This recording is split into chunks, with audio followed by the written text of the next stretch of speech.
partir de ahora habrá otro. U otra, ¿no? ¿Verdad?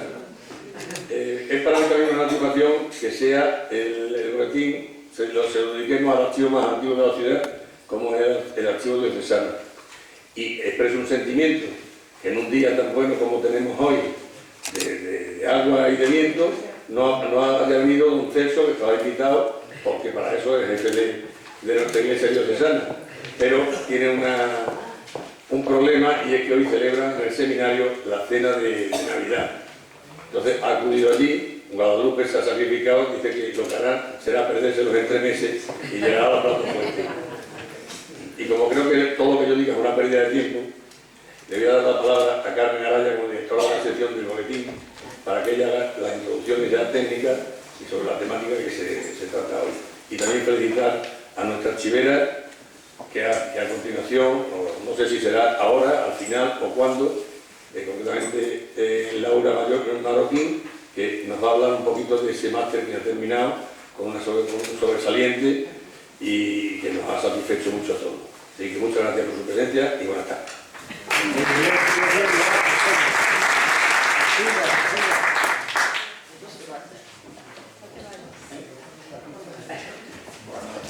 Buenas tardes, queridas amigas y amigos.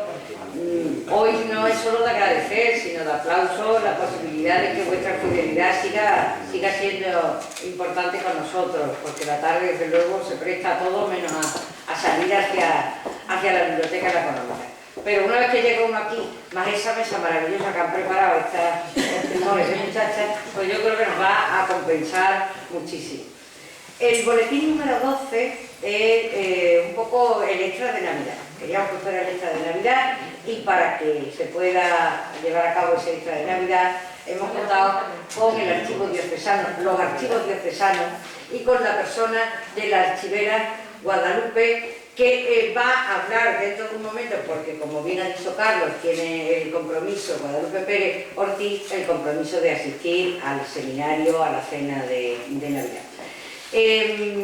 Sabéis que a lo largo del 2019 el propósito de la Sociedad Económica era que nuestro archivo, con la digitalización, gracias a la beca que la Fundación Caja Badajoz lleva aplicando y lleva financiando en la económica para que esos fondos documentales se puedan digitalizar, pues nos servía a nosotros de acicate, y con la humildad que supone frente a un archivo como el que Guadalupe va a presentar, el tener un año entero, los 4 números del boletín, a los archivos de la ciudad. Hemos recorrido, gracias a la archivera y el archivero, hemos recorrido el archivo histórico, el archivo de la Diputación, hemos recorrido también el archivo municipal, y hoy cerramos como broche de oro con el archivo diocesano. Le vamos a dar la palabra a Guadalupe, vamos a agradecer a Carlos no solo sus palabras de hoy, sino toda la ayuda y colaboración desde el primer momento, porque la Secretaría y la Junta Directiva de la Económica nos apoyaron,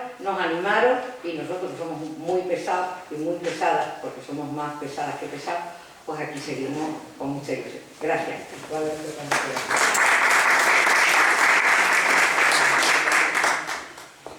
Pues en primer lugar, muchas gracias por haberme invitado y por contar con los archivos eclesiásticos. Los archivos eclesiásticos de Mérida Badajoz son conglomerados de diferentes fondos que llegan a nuestro centro, pues en diferentes etapas y por diferentes vías. Los archivos se inauguran en el 2007 gracias a la labor del que pronto va a ser un año de su fallecimiento, don Santiago García Aracil, que, bueno, ante todo fue un obispo que se preocupó mucho por el patrimonio documental y por el patrimonio bibliográfico de Mérida Badajoz. Y para eso, pues creó los archivos eclesiásticos. Como les he dicho, se inauguran en 2007, aprovechando que por primera vez se van a celebrar en Badajoz el Congreso de los Archiveros de la Iglesia, que hasta la fecha no se había hecho nunca. Se inauguran estos archivos y constan en un primer momento solamente de 2 fondos, que sería el fondo de la catedral, que se traslada aquí, y el fondo diocesano, el propio de la diócesis. Posteriormente, ya entre 2012 y 2013, se decide que hay una necesidad inminente de que los archivos de las parroquias de los diferentes pueblos lleguen a Badajoz. después de batallar y de torear mucho con muchos cronistas, con alcaldes, con los pueblos, don Santiago, que era una persona muy perseverante, consigue que esos archivos se vengan a Badajoz porque dijo que había que hacerlo así. Esta historia está avalada en la propia Comisión de los Bienes Culturales de la Iglesia, que nos dicen que en aquellos lugares donde las necesidades de los archivos se ve que los archivos están sufriendo, que por favor se concentren en los diocesanos pues, para darle una mejor conservación y también una mejor difusión, que desde que yo llevo en el archivo en el 2007, la verdad que es mi intención. No solo conservar, sino difundir. Yo siempre he pensado que algo que se conserva en una biblioteca que no se utiliza no tiene sentido. Y luego cuando me trasladan al archivo, pues pienso exactamente lo mismo. ¿De qué sirve conservar la documentación si los investigadores y los ciudadanos no pueden acceder a ella? Bajo mi punto de vista no tiene ningún sentido que un archivo esté así. Entonces, a día de hoy, en los archivos eclesiásticos se custodian 5 grandes fondos. El fondo de la catedral, el fondo del propio del obispo, los fondos de las órdenes militares de Alcántara y de Santiago y los fondos parroquiales. Muy brevemente, en el fondo capitular, el de la catedral, pues es el que conserva la documentación más antigua. Nos remontamos a 1255, cuando el obispo Fray Pedro Pérez emite la bula para la constitución de la catedral que tenemos ahora. Esta bula, a partir de mañana, que se inaugura el Museo Catedral después de la rehabilitación que ha sufrido, pues la podéis contemplar allí. ¿Qué documentación se custodia en este fondo? Pues todo lo que tiene que ver con el Cabildo, todo lo que el Cabildo ha generado a lo largo de todos estos siglos de historia, desde 1255 hasta la actualidad. Pues están todas las actas capitulares, que es el diario del Cabildo, donde podemos ver pues todas las funciones que tenían, a los actos que acudían, la importancia que tuvo la catedral a lo largo de la historia. Está toda la parte económica, toda la parte de la liturgia, tenemos también en el archivo los libros corales, todo esto se custodia en relación al fondo catedral. Del fondo diocesano. El fondo diocesano se crea un poquito más tarde, porque es Trento, en el 16, el que obliga a que se constituyan los archivos diocesanos. Hasta entonces la documentación iba con el obispo, donde el obispo iba la documentación. Como Badajoz nunca ha sido una sede excesivamente importante, el problema que teníamos es que el obispo de aquí tenía otros cargos de más relevancia en otras diócesis. Entonces hay muchísima documentación que de Trento hacia atrás ha desaparecido, por ese trasiego que tenía de un sitio a otro. El archivo diocesano que custodia toda la documentación que genera el obispo en las funciones fundamentales que tiene. La justicia, lo que sería la administración y la propia función pastoral. O sea, está formado pues, por todas las cartas pastorales, por todos sus escritos, por toda la parte económica, toda la documentación de notaría, toda la documentación del tribunal diocesano. Desde, ya les digo, desde Trento hasta aquí en el diocesano tenemos hasta 1900, porque es un archivo histórico. La documentación intermedia y la documentación moderna se custodia en la sede propia del obispado. La intermedia en el archivo intermedio, que está en los sótanos, y la de oficina pues, en cada uno de los despachos. Poco a poco iremos transfiriendo esa documentación al archivo histórico, según vaya alcanzando la edad correspondiente para pasar al otro archivo. Luego hay los fondos de las órdenes militares. Tenemos 2 fondos. El fondo de la Orden de Alcántara, que es todas las poblaciones de la parte de La Serena, Villanueva, Magacela, La Coronada, todos estos pueblos. Este es un fondo muy pequeñito, está ya catalogado e inventariado, son solo 258 cajas, si no me acuerdo mal. Como ya les digo, está para la difusión y para el uso, porque está perfecta, sabemos perfectamente lo que tenemos, dónde lo tenemos su inventario y tenemos su catálogo. Luego tenemos el fondo de la Orden de Santiago, que es equiparable en cuanto a volumen al diocesano, estamos hablando de 2000 cajas largas. Es un fondo que estamos poco a poco inventariando, estamos descubriendo lo que tenemos.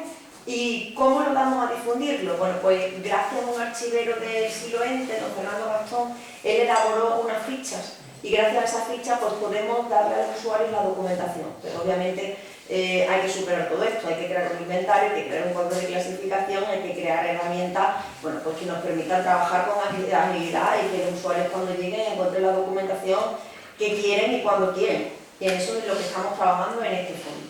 Y por último, el fondo capitular, que lo dejo para el final porque bueno, es el que más se utiliza a día de hoy. No sé si saben, o incluso algunos de ustedes que están en estas tareas, se ha puesto muy de moda la creación de los árboles genealógicos.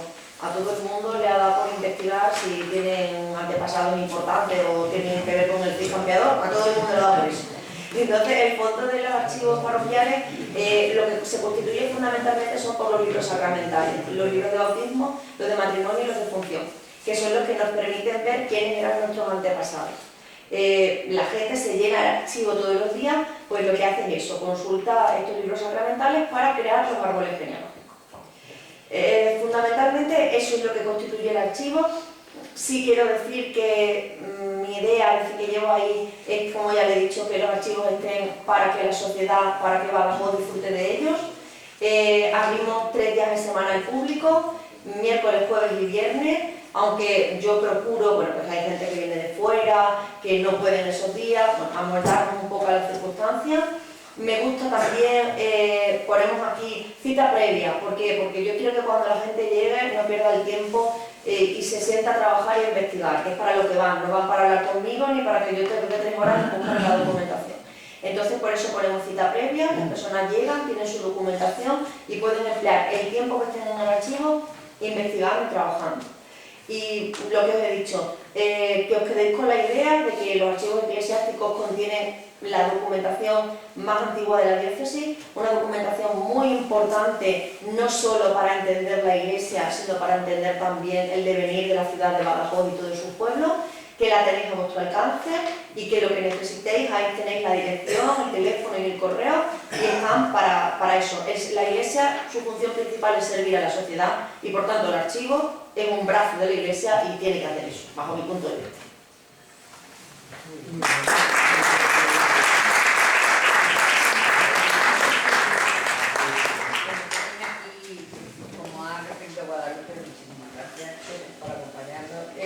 La información, el email para poder muchos de vosotros fue leído, por email y al archivo, ya trabajamos en el archivo. El boletín queríamos abrirlo, como decía, el boletín un poquito extra de Navidad, queríamos abrirlo con una yo creo, de las empresas más bonitas que se han podido hacer en estos últimos días. El pasado 7 de noviembre, la Junta Directiva, junto con el Ayuntamiento,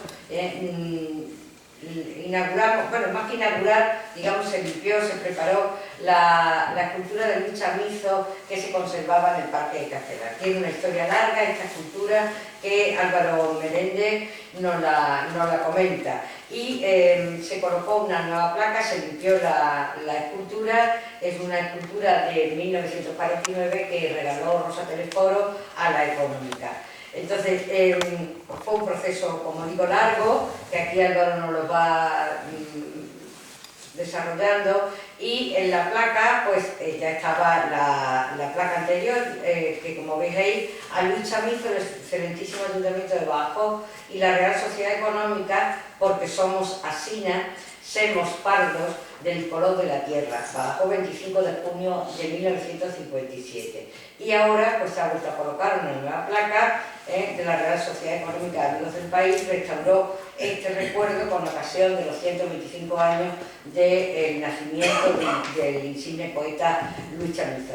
Es una obra que ha quedado preciosa y os invitamos a que si dais un paseo, como hacemos tantas veces los paseos por Catedral, os podáis contemplar. Nos parecía, ya digo, una de las grandes obras. Hemos escuchado a Guadalupe y queríamos también, como casi siempre hacemos, tener la reseña de los libros. Hemos reseñado los apuntes para la historia de la ciudad de Badajoz, que tenéis en el tomo 14, que Miguel Ángel pues, sugirió y es una buena sugerencia. Para los que no lo hayáis podido, no pudisteis estar el 11 de diciembre, que fue la presentación. En este caso, Miguel Ángel y toda la Comisión de Historia pues, decidió presente, futuro y la radio.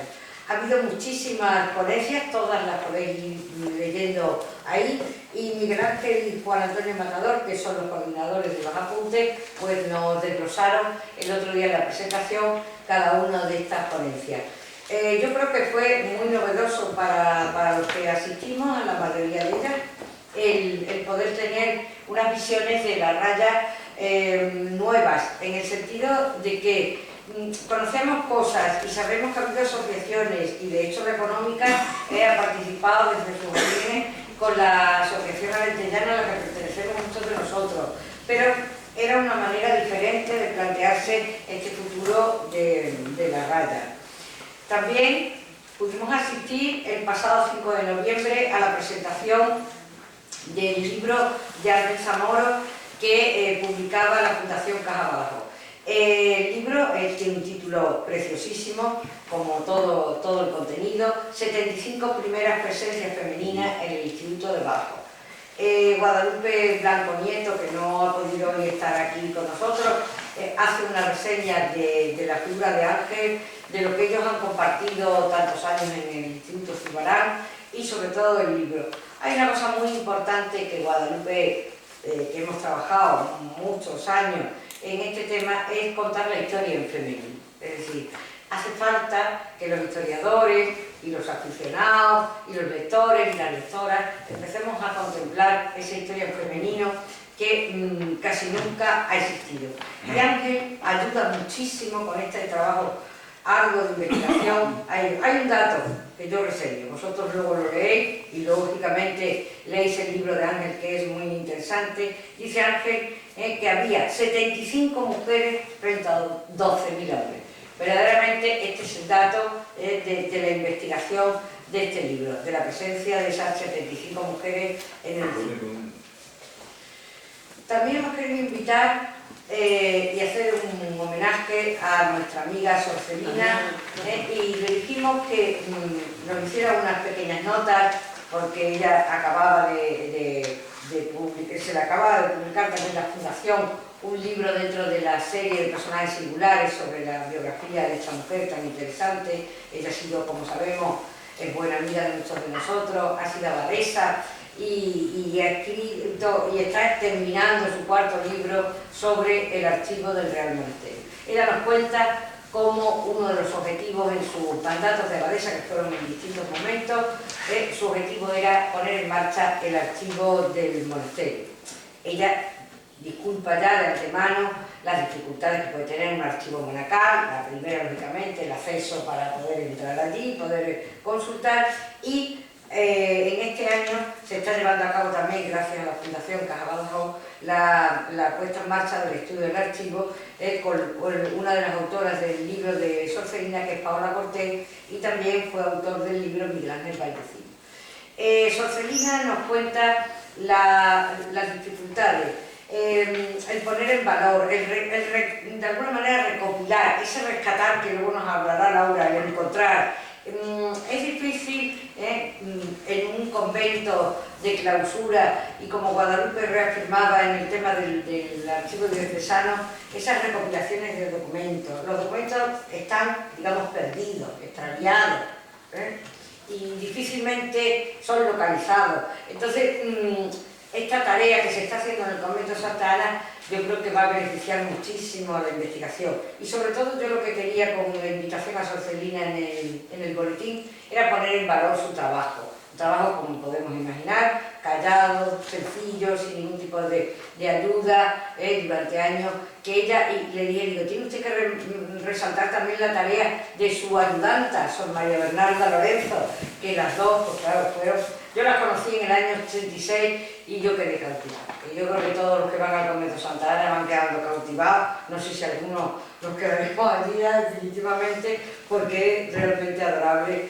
verlas a ellas trabajar y ver todo lo que han ido conseguir. Así que dentro de muy poco tiempo tendremos al día el cuarto libro, que me dijo, dilo varias veces, digo, lo diré varias veces. El cuarto libro de la historia estará ya mismo presente. Lo podremos conocer en la presentación y sobre todo el trabajo de investigación sobre el Real Monasterio de Santa Ana. Remedios Sepúlveda no se olvida ningún año de, cuando llega el último número de diciembre, de reseñar todas las publicaciones de los socios. Yo creo que es bonito que tengamos, porque además es una de las normas que está puesto dentro del estatuto, es decir, toda persona que quiera formar parte de la económica tiene que entregar un libro, o tiene que dar una charla, o tiene que hacer una colaboración específica. Y en este caso pues tenemos todos los títulos, tenemos el libro de Lorenzo, que fuimos a la presentación y conocemos la vida en los patios de Santa Marina, de la Fundación Caja Badajoz, el paisaje mínimo de Zacarías Calzado, el libro de Feliciano Correa, el libro de Paco Rodríguez Arias, entre toda la familia Rodríguez Arias, los libros de Alberto González sobre la historia de Badajoz, el libro de Felipe Gutiérrez, que nos acompaña también esta noche aquí, entre la Serena y la Siberia, el de Enrique Meléndez, 10×10, las enseñanzas artísticas de Cáceres, el libro de Manolo Pecetín, Bajo el sol de la dehesa, la historia de 50 años del baloncesto amateur en Badajoz, la aritmética y así pues hasta llegar a las primeras presencias femeninas en el Distrito de Badajoz, que es el libro que hemos comentado de antes. Creo que es interesante el que los podamos tener y por supuesto lo que insisten tanto Laura como Remedios es que los tenéis a vuestra disposición dentro de la Sociedad Económica para consultarlos cuando y lo siguiente es para nosotros hoy un motivo de muchísimo orgullo. Primero porque gracias a Laura y también a Remedios, lógicamente, el boletín se pone en marcha por lo que ellas aportan. Pero hoy queremos felicitar, como le ha hecho Carlos, de forma muy especial a Laura, nuestra archivera y alma, digamos, de este boletín y de este trabajo. El título, ella lo explicará, pero a mí me ha gustado y he cogido un poquito la idea de que esa palabra evaluación, heurística quiere decir ayudar, encontrar. Entonces, es eso lo que ella nos va a comentar. Ya de antemano, en nombre de todos, de toda la Junta Directiva, le damos la enhorabuena y queríamos, aunque ella se negaba, a que hoy nos explicara cuál ha sido la investigación de su máster. Tienen la palabra. Gracias.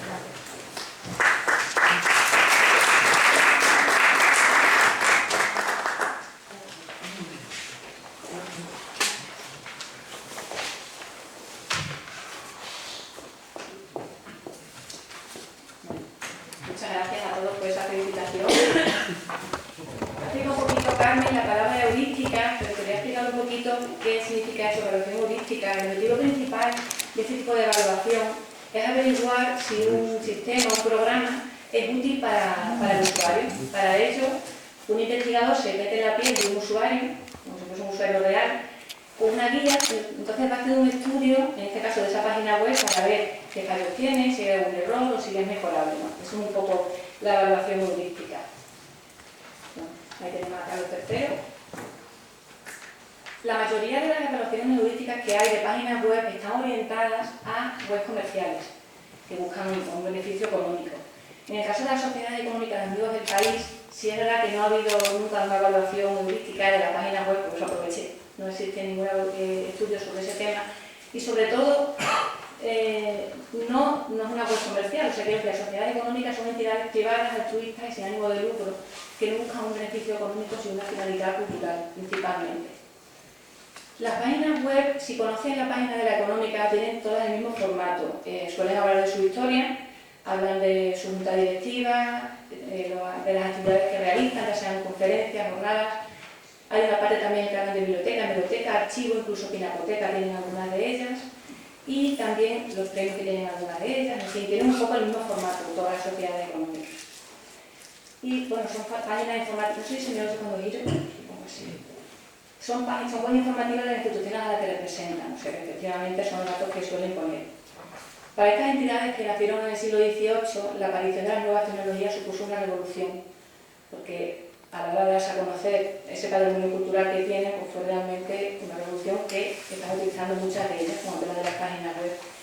He querido hacer, bueno, por supuesto este es el objetivo principal, ¿no? Que era la sociedad económica, analizar las páginas web. Pongo españolas porque decidimos, mi tutora del máster decidió hacerlo sobre España, pues no alargarme a Europa y América, que también hay páginas web. Y las que estaban activas, que son las que tienen páginas. Quería hacer unas pinceladas históricas.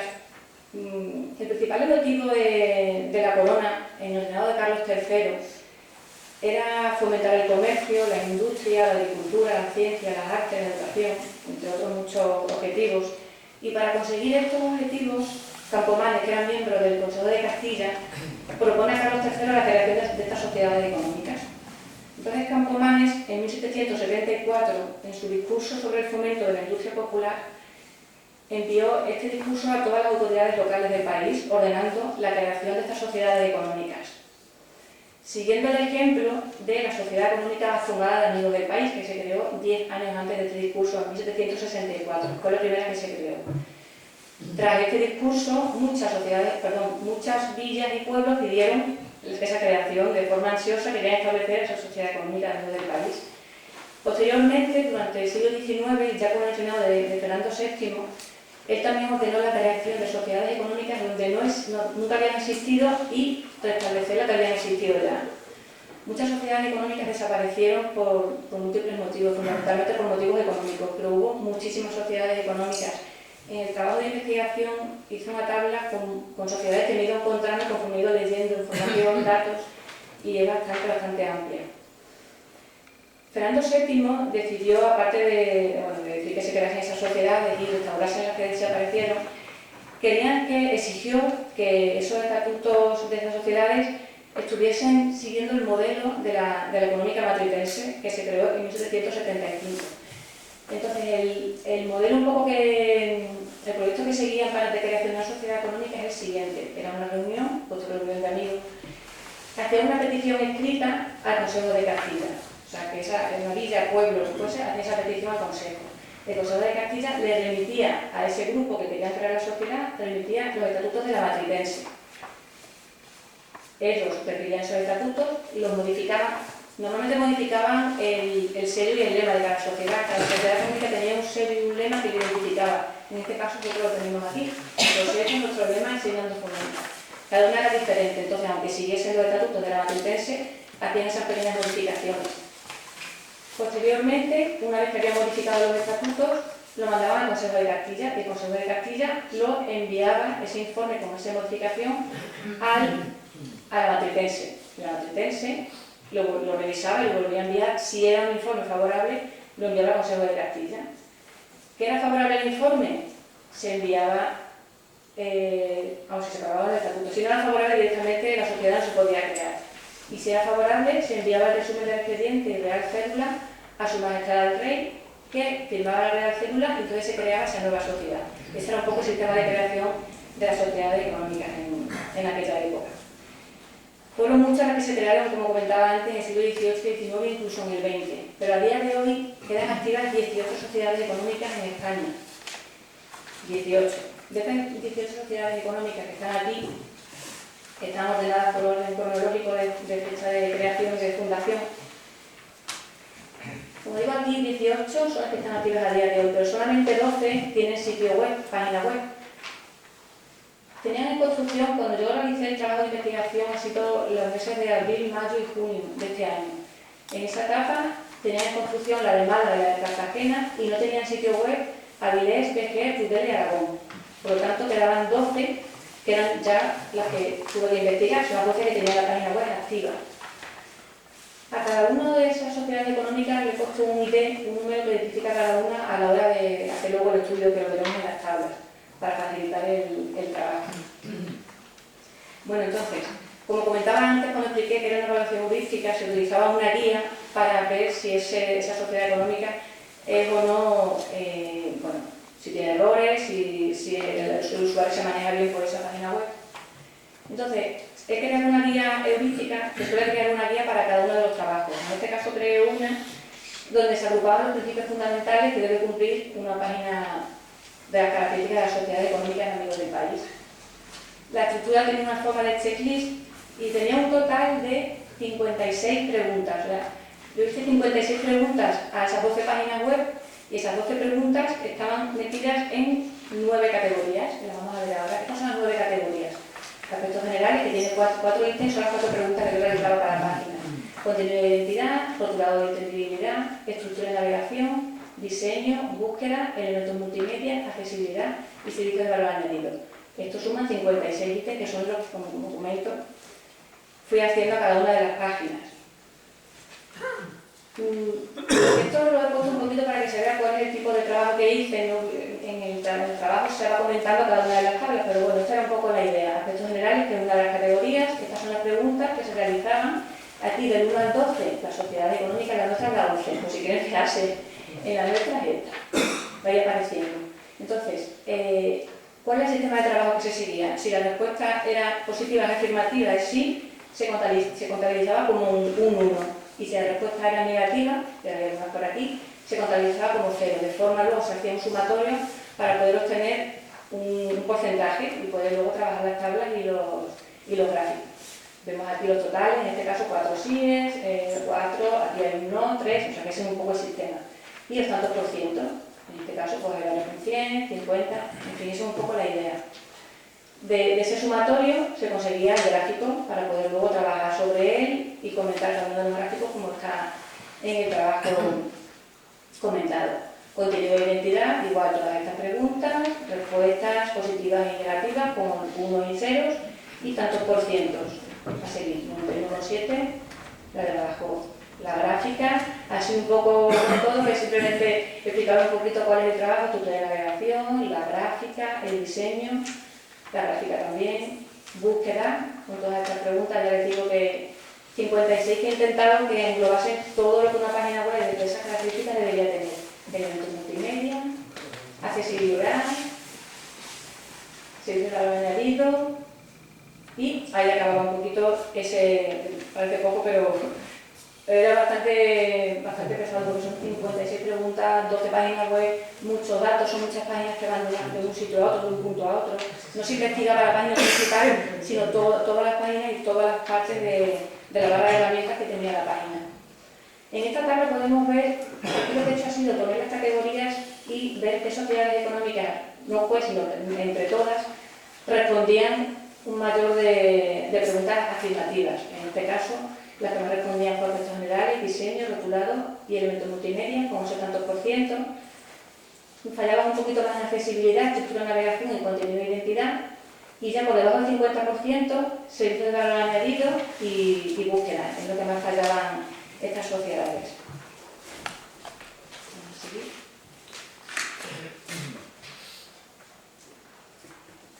Esa otra es el mismo gráfico que el anterior, solo que bueno, con otro formato para verlo también más claramente, ¿no?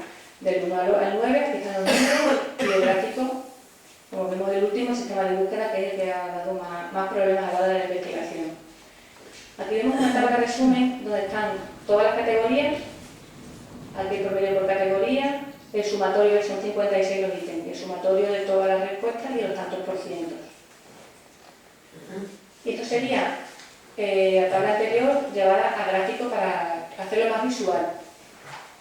Se decidió, en el trabajo de investigación se decidió que resultaría satisfactorio si las sociedades económicas, cada una de ellas, respondían al menos al 50% de respuestas afirmativas del total. Entonces vemos aquí que el 50%, bueno, la de Sevilla no justicia, esa es la de Sevilla, la número 3, como vemos aquí. Pero todas llegan o superan el 50%, con lo que es satisfactorio dentro de que unas más, unas menos, pero todas pasaron esa barrera, ¿no?, de satisfacción con respecto al trabajo de investigación. Al final fue la de Badajoz, como vemos aquí, en el número 11, 85,7 fue el total de las respuestas afirmativas de la página web de Badajoz. Tengo aquí un momentito que lo realiste.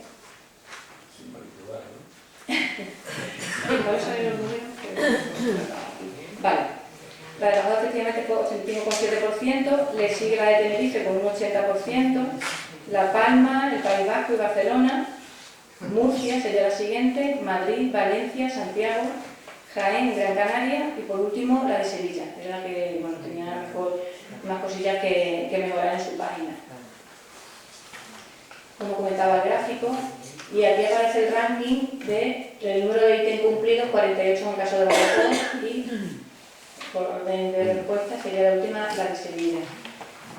Comentar que ha sido un trabajo completamente neutral, o sea, que cuando defendí el proyecto, tuve gracia porque me dijeron, tuve que tener en el tribunal y me dicen, curioso que haya sido la de Badajoz, y bueno, yo he decidido, vamos a la tabla, y me dicen, ¿quién lleva la página web? Y digo, yo. Entonces, bueno, un poco, pero realmente...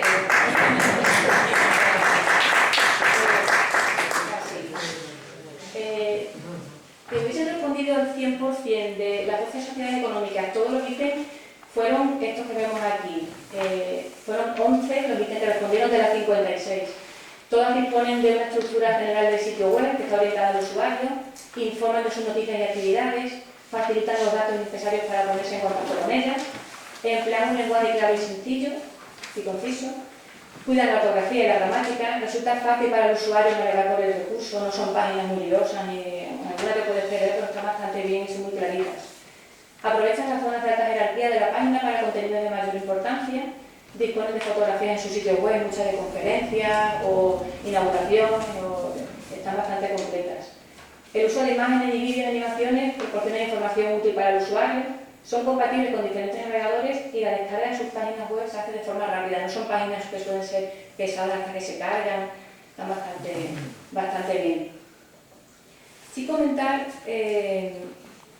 bueno, aunque ya comentaba que el 50% ha respondido a todas positivamente y es satisfactorio, sí habría que decir que, bueno, habría que destacar en qué se han cometido algunos errores y creo que tendría que mejorar algunas de esas páginas. Muchas de ellas, por ejemplo, no ponían la fecha de fundación de la sociedad, cosa que me sorprendió muchísimo, porque realmente es un poco la tarjeta de presentación para sociedades que son bicentenarias. Entrabas en la página y dices, bueno, ¿tú cuándo se ha fundado? A pesar de que ponía la historia, pero bueno, lo normal es que enseguida uno le llame la atención la fecha de fundación. En muchas de ellas no aparecen los estatutos de la sociedad, no están colgados, entonces creo que también sería bueno que las sociedades pusiesen algunos estatutos en su página web. Incluso, por ejemplo, los premios que reciben, pues también es un orgullo para la sociedad. En nuestro caso tenemos el premio Ciudad de Badajoz, tenemos la medalla de Extremadura, pues bueno, ponerlo en la página web para ver qué premios han recibido esas sociedades económicas. También sería bueno que nosotros también tenemos puesto en nuestra página, parece que estoy vendiendo la página, pero que es verdad, tenemos puesto la captación para captar socios, cómo hacerse socio, qué beneficios tiene ser socio. Muchas de las páginas no lo tienen, entonces creo que también sería bueno.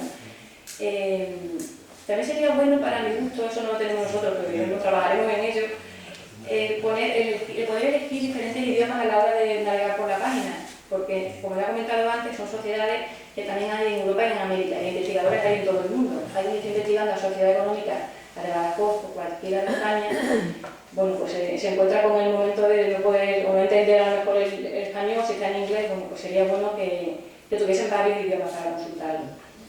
Como comentaba antes, en la parte de la categoría de búsqueda, ahí fallamos muchas sociedades porque muchas no tienen sistema de búsqueda. Y las que lo tienen son búsquedas externas, o te buscan en Google, no te buscan dentro de la página. Si, por ejemplo, yo quiero investigar en la página web de la económica de Badajoz, por ejemplo, conferencias como el Bicentenario, se trata de que la búsqueda sea interna dentro de la página. Entonces, eso también es una cosa que sería bueno que las sociedades lo tuviesen en cuenta.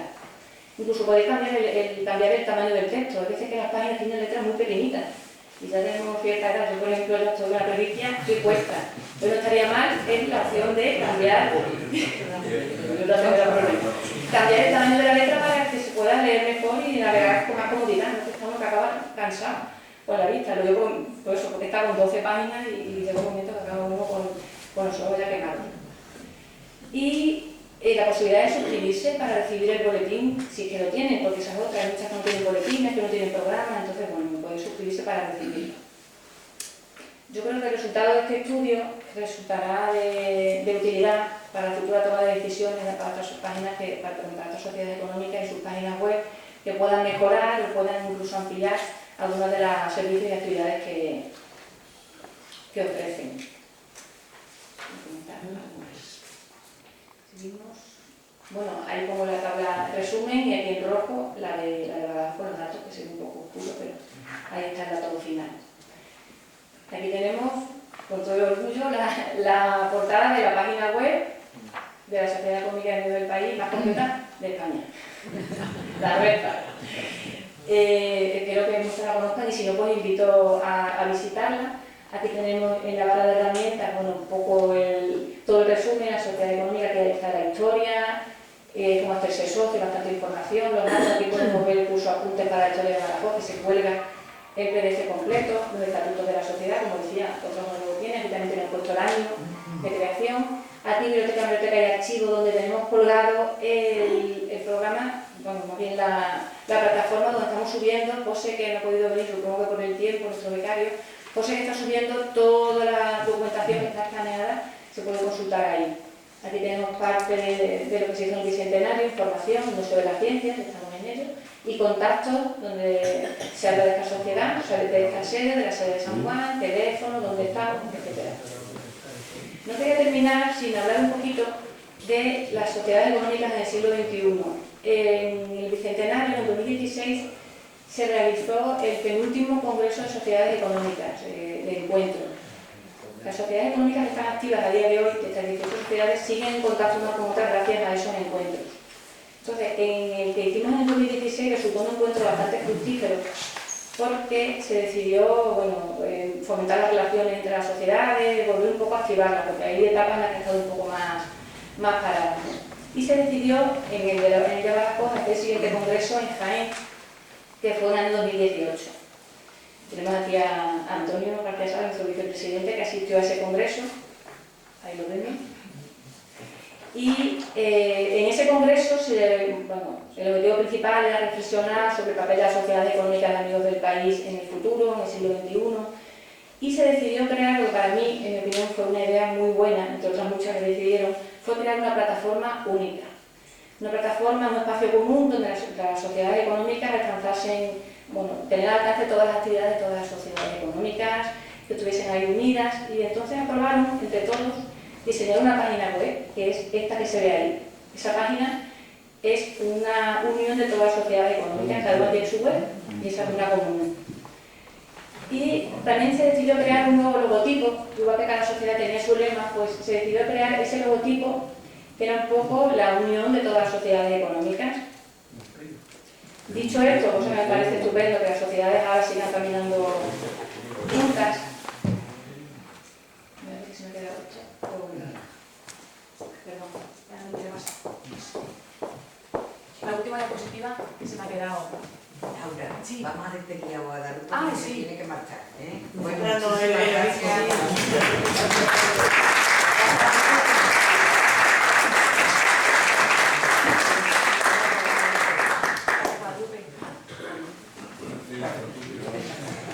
Adiós.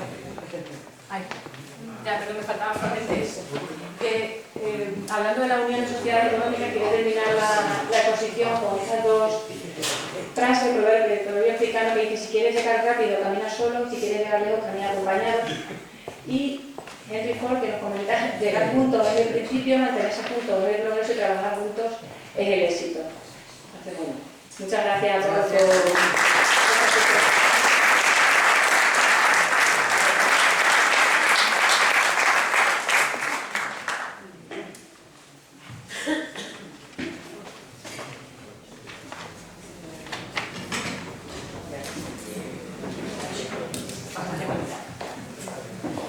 Bueno, yo creo que con muchísima, digamos, Laura, con muchísimo resumen, muchísima Laura. serenidad, porque tenemos el compromiso siéntate en la siguiente, que no se te ve ahí.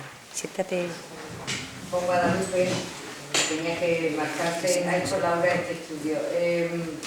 Es curioso cuando se lee así con muchísimo interés antes de la presentación los detalles que ella comentaba del tema de la económica de Badajoz. Bueno, para nosotros lógicamente es un orgullo, pero verdaderamente se está haciendo un esfuerzo enorme en todo el proceso de digitalización de la documentación, de las consultas. Comentaban ayer el secretario Carlos en la asamblea la cantidad de personas que utilizan el sistema que hay de las conferencias en streaming a través del canal de YouTube. O sea que verdaderamente esta es la nueva tecnología, aunque bueno, pues a muchos de nosotros nos guste más este marco histórico de la biblioteca. Precisamente en este marco histórico de la biblioteca, Remedios Sepúlveda ha querido conmemorar los 200 años de la creación de la Cátedra de Agricultura. La Cátedra de Agricultura se crea en 1819, existe una documentación amplísima, como ella nos hace ver aquí, sobre la caja número 64, el legajo 2 del año 1819. Las cátedras de agricultura eran de alguna manera el espíritu de la modernidad en aquel momento de la económica, ¿Por qué digo lo de la modernidad? Porque en los propios estatutos, en el artículo 2 del Estatuto de la Económica, figura precisamente ese objetivo. El objetivo de que la agricultura llegue a muchos de estos territorios. La tierra, la agricultura, el trabajo del agricultor, el trabajo del labrador, que es una palabra que las personas que tienen contacto con el campo siempre lo emplean, era el objetivo de esta sociedad económica. Luego estaría la industria, y en el propio emblema se queda reflejado. Y luego vendría evidentemente otros parámetros de adecuación a la modernidad, como intento ir haciendo la económica. Esta cátedra se crea, como nos dice Remedio, el 26 de noviembre de 1818. Va a haber luego cátedras interesantes también en Toledo, Sevilla, Burgos, León.